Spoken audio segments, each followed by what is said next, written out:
अस्सलाम वालेकुम। आज हम स्टार्ट करते हैं अपना नेक्स्ट टॉपिक जो कि है न्यूरॉन्स नर्वस सिस्टम की इकाइयाँ। तो आज हम देखते हैं कि बेसिकली न्यूरॉन्स हैं क्या, क्योंकि हमने इसके बारे में थोड़ा सा पढ़ा था जब हम बात कर रहे थे कि नर्वस सिस्टम में ये चीज़ें होती हैं, एंडोक्राइन सिस्टम में ये चीज़ें होती हैं। तो न्यूरॉन्स आज हम देखेंगे कि न्यूरॉन्स होते क्या हैं और ये नर्वस सिस्टम की बेसिकली क्या है, ये इकाइयाँ हैं। Neurons the unit of nervous system. तो ये जो होते हैं नर्वस सिस्टम की इकाइयाँ होती हैं। सबसे पहले हम देखते हैं कि न्यूरॉन्स जो हैं या नर्व सेल्स ऐसे सेल्स हैं जो जिस्म में नर्व इम्पल्सेस की शक्ल में पैगामात भेजते हैं। तो बेसिकली न्यूरॉन्स या नर्व सेल्स अगर इनको हम कहें तो ये ऐसे सेल्स हैं। न्यूरॉन्स क्या है? ऐसे सेल्स हैं जो जिस्म में नर्व इम्पल्सेस की शक्ल में पैगामात भेजते हैं। किस शक्ल? इसने मतलब हमारे जिस्म में एक राब्ते का काम करना है, तो ये हमारे जिस्म में नर्व इम्पल्सेस की शक्ल में पैगामात पहुंचाते हैं, जो ओवरऑल स्टिमुलाई की वजह से पैगाम आता है आगे। रिसेप्टर, कोऑर्डिनेटर, ये सारे जो इसको जो पैगाम वसूल कर रहे होते हैं, वो किस शक्ल में जाता है? नर्व इम्पल्स की शक्ल में। अब हम देखते हैं कि नर्व इम्पल्स क्या है। ये क्या होता है? इलेक्ट्रोकेमिकल तब्दीलियों की लहर है। ठीक है, इसमें ये एक लहर होती है इलेक्ट्रोकेमिकल तब्दीलियों की, जो न्यूरॉन्स की मेम्ब्रेन पर से गुजरती है। और नर्व इम्पल्स क्या कर जाती है? न्यूरॉन्स की मेम्ब्रेन पर से गुजर सकती है। ये जो होती है नर्व इम्पल्स एक इलेक्ट्रोकेमिकल तब्दीलियों की लहर होती है। ठीक है, तो हमारे पास अब हमने पढ़ा कि नर्व सेल्स बेसिकली क्या है। ये सेल्स हैं जो कि नर्व इम्पल्स की शक्ल में पैगामात पहुंचाते हैं। इनका काम क्या है? पैगाम को पहुंचाना। और फिर नर्व इम्पल्स क्या होती है? तो ये एक लहर होती है इलेक्ट्रोकेमिकल तब्दीलियों की, जो न्यूरॉन्स की मेम्ब्रेन पर से गुजर सकती है। नेक्स्ट हम देखते हैं न्यूरॉन की साख्त को, स्ट्रक्चर ऑफ न्यूरॉन को।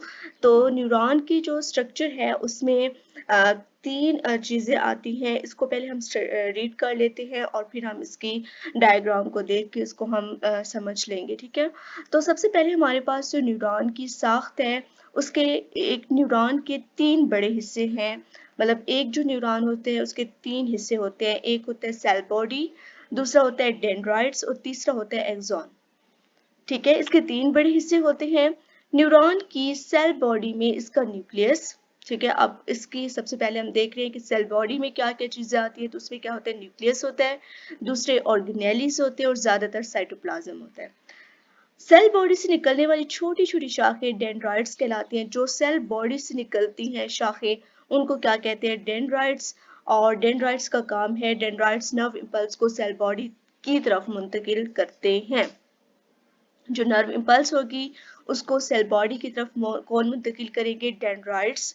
और सेल बॉडी से निकलने वाली एक लंबी शाख एक्सॉन है, उसका किनारा मजीद शाखदार होता है, मीन्स के उसके किनारे पे मजीद शाखें होती हैं। और वो क्या होती है? एक्सॉन जो होती है नर्व इम्पल्स को सेल बॉडी से दूसरे न्यूरॉन्स, मसल्स या ग्लैंड्स को मुंतकिल करते हैं। तो ओवरऑल हमने तीन चीज़ें पढ़ी हैं। न्यूरॉन के अंदर होती है सेल बॉडी, डेंड्राइट्स और एक्सॉन। सेल बॉडी जो होती है उसके अंदर न्यूक्लियस, ऑर्गेनेलिस और साइटोप्लाज्म होता है। और एक जो होती है सेल बॉडी के अंदर दाखिल जो होती है वो डेंड्राइट होती है, और इसका काम होता है नर्व इम्पल्स को सेल बॉडी के अंदर लाना। वो क्या है? डेंड्राइट है। अब जो सेल बॉडी से निकलने वाली एक लंबी शाख है जिसका नाम एक्सॉन है, और वो मजीद शाखदार भी होती है। और वो एक्सॉन क्या करती है? नर्व इम्पल्स को सेल बॉडी से दूर लेके जाती है। मीन्स के कहाँ तक लेके जाती है? दूसरे न्यूरॉन्स तक, मसल्स तक या ग्लैंड्स तक मुंतकिल करती है। अब हम इस सारी जो है चीज़ को डायग्राम के अंदर देख लेते हैं और फिर जो है मज़ीद चीज़ों को पढ़ेंगे। और भी इसमें न्यूरॉन के साथ में स्ट्रक्चर में बहुत सी चीज़ें हैं।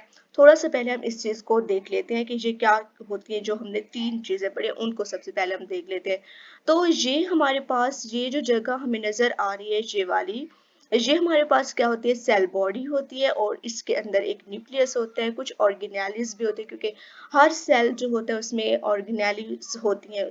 और ऑर्गेनेलिस क्या होती है? जो सेल के अज्जा होते हैं तो वो हर सेल में मौजूद होते हैं। तो ये सेल बॉडी का हिस्सा होता है। और सेल बॉडी में क्या होता है? न्यूक्लियस होता है, और इसमें जो है ये कुछ हमें उसकी ऑर्गेनेलिस होती हैं। ठीक है।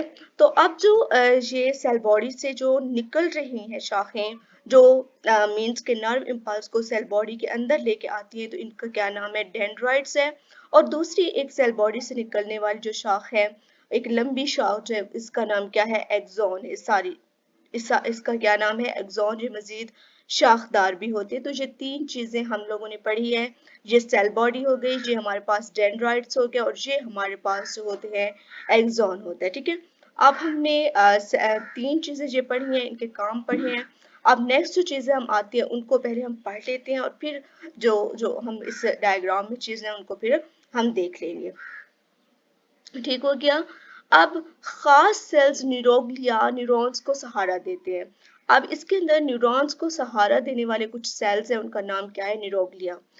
ठीक है। तो शवान सेल न्यूरोग्लिया की एक किस्म है। शवान सेल जो न्यूरॉन्स को हेल्प कर रहे होते हैं, सहारा दे रहे होते हैं, उसकी उसकी ये सहारा देने वाले सेल्स को क्या कहते हैं, न्यूरोग्लिया कहते हैं। और शवान सेल भी ये क्या है, न्यूरोग्लिया की ही एक किस्म है। ये सेल्स कई न्यूरॉन्स के एक्सॉन्स के ऊपर माइलिन शीथ बनाते हैं। ये जो सेल्स होते हैं, हम इन सेल जो न्यूरोग्लिया के बारे में हमने पढ़ा है उनके बारे में बता रहे हैं कि ये सेल्स क्या करते हैं, कई न्यूरॉन्स, मतलब हर न्यूरॉन के ऊपर ही नहीं करेंगे, कई न्यूरॉन्स के एक्सॉन्स के ऊपर, जो हमने जो तीन चीजें अभी पढ़ी हैं, सेल बॉडी, डेंड्राइट्स और एक्सॉन। एक्सॉन जो एक लंबी शाख होती है, उस वो जो एक्सॉन्स होते हैं कई न्यूरॉन्स के एक्सॉन के, हर इसको आप लोग याद रखिएगा कि हर न्यूरॉन पे ये चीज नहीं होगी, कई न्यूरॉन्स के एक्सॉन्स के ऊपर क्या बनती है, माइलिन शीथ बनती है। ठीक है। तो जिन एक्सॉन पर माइलिन शीथ लगी होती है उन्हें माइलिन वाले न्यूरॉन्स कहते हैं, और जिन न्यूरॉन्स पर माइलिन शीथ नहीं लगी होती माइलिन के बगैर न्यूरॉन्स कहलाते हैं। तो ये इन दोनों के अंदर फर्क आ गया कि मेलिनेटेड और नॉन मेलिनेटेड। जो माइलिन के साथ वाले हैं उनको माइलिन वाले कहेंगे, और जो माइलिन शीथ के बगैर है उनको क्या कहेंगे, नॉन मेलिनेटेड, माइलिन के बगैर वाले न्यूरॉन्स। अच्छा, इसके बाद है माइलिन शीथ में कुछ खाली जगह होती हैं। जो माइलिन क्षेत्र है उसमें कुछ खाली जगह होती है, और इन खाली जगहों को नोड्स ऑफ रेनवियर कहते हैं। ठीक है। अब हमने क्या पढ़ा कि माइलिन क्षेत्र के अंदर कुछ खाली जगह होती है, और उन खाली जगहों को क्या कहते हैं, नोड्स ऑफ रेनवियर। और माइलिन वाले न्यूरॉन्स में नर्व इम्पल्स एक नोड से, जो मैलिनेटेड न्यूरॉन्स है, माइलिन वाले जो हैं उनमें से जो न्यूरॉन्स हैं उनमें नर्व इम्पल्स एक नोड से दूसरे नोड तक जंप करती है, मतलब जंप करके जाएगी। नर्व इम्पल्स जो होगी, वो जो इलेक्ट्रोकेमिकल की लहर होती है, एक नोड से दूसरे नोड तक जंप करके जाएगी, और इससे नर्व इम्पल्स की रफ्तार बढ़ जाती है। ओके हो गया। तो अब हमने कुछ जो मजीद चीजें पढ़ी हैं, अब इनको हम डायग्राम में देख लेते हैं। तो हमने पहले पढ़ा था सेल बॉडी होती है, उसके अंदर न्यूक्लियस होता है, ऑर्गेनेलिज होती हैं, और इससे इस सेल बॉडी से दो शाखें निकलती हैं। ये शाखें जो निकली हुई हैं इनको हम डेंड्राइट्स कहते हैं। ये नर्व इम्पल्स को सेल बॉडी के अंदर लेके आती हैं। और ये जो एक लंबी शाख निकलती है और उसके साथ मजीद भी कुछ शाखें होती हैं जो सेल नर्व इम्पल्स को दूर लेके जाती है। दूर कहाँ लेके जाती है, न्यूरॉन्स की तरफ, या मसल्स या ग्लैंड्स तक जहाँ पे लेके जाती है, इस चीज को हम क्या कहते हैं, एक्सॉन। अब हमने क्या पढ़ा, एक्सॉन के ऊपर क्या होती है, एक माइलिन शीथ लगी हुई होती है। आपको ये नजर आ रहा है डायग्राम के अंदर, ये जो हमें नजर आ रही है ये क्या है, माइलिन शीथ है। ठीक है। और ये एक शवान सेल है, जो कि एंड्रोग्लिया हमने पढ़ा है कि वो न्यूरॉन्स को सहारा देते हैं, और शवान सेल किसकी किस्म है, न्यूरोग्लिया की। तो ये एक शवान सेल है, ये जो हमें एक तस्बीह के दानों की तरह नजर आ रहे हैं, ये क्या है, शवान सेल्स है। ठीक है। ये ओवरऑल जो सारा एक्सॉन है उसके ऊपर क्या लगे हुए हैं, शवान सेल्स लगे हुए हैं। और ये जो अंदर हमें एक ब्राउन कलर की नजर आ रही है, ये हमारे पास क्या है, माइलिन शीथ है। उन्हें क्या है कि हर उस माइलिन क्षेत्र में उन्होंने क्या है कि कुछ खाली जगह होते हैं, ये हमें खाली जगह उसमें नजर आ रही है। माइलिन क्षेत्र के अंदर जो है वो कुछ हमें खाली जगह नजर आ रही है, और इन खाली जगहों को क्या कहते हैं, नोड्स ऑफ रेनवियर।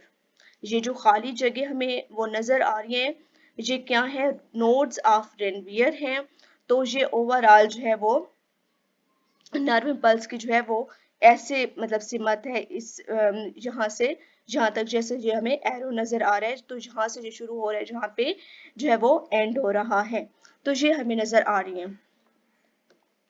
अब वो कहते हैं जो सेंट्रल नर्वस सिस्टम में माइलिन वाले एक्सॉन्स, अब जो थोड़ा सा माइलिन और बगैर माइलिन वालों में आप लोगों के पास जो है वो एक शॉर्ट क्वेश्चन बन सकता है, इसके दरमियान जो है वो फर्क आ सकता है आपके पास। तो जो सेंट्रल नर्वस सिस्टम है हमारे पास, हमने पढ़ा है सेंट्रल नर्वस सिस्टम में क्या आते हैं, दिमाग और स्पाइनल कार्ड आते हैं। तो जो सेंट्रल नर्वस सिस्टम में माइलिन वाले एक्सॉन्स हैं उनमें सफेद मवाद यानी वाइट मैटर होता है, और माइलिन के बगैर एक्सॉन से जैसे डेंड्राइट्स और सेल बॉडीज सुरमाई मवाद यानी ग्रे मैटर बनाते हैं। तो ये थोड़ा सा माइलिन और नॉन माइलिनेटेड न्यूरॉन्स के दरमियान ये फर्क आ सकता है। तो ये ओवरऑल हमारे पास हो गई, साख्त हो गई। ये एक न्यूरॉन की हमने डायग्राम देखी है जो बेसिकली क्या है, मोटर न्यूरॉन है। नेक्स्ट हमारे पास इंशाल्लाह साइनेप्स और न्यूरो ट्रांसमीटर्स के बारे में हम बात करेंगे। तब तक यहाँ तक रखें, इन्हें अच्छे से प्रिपेयर करें। अल्लाह हाफिज़।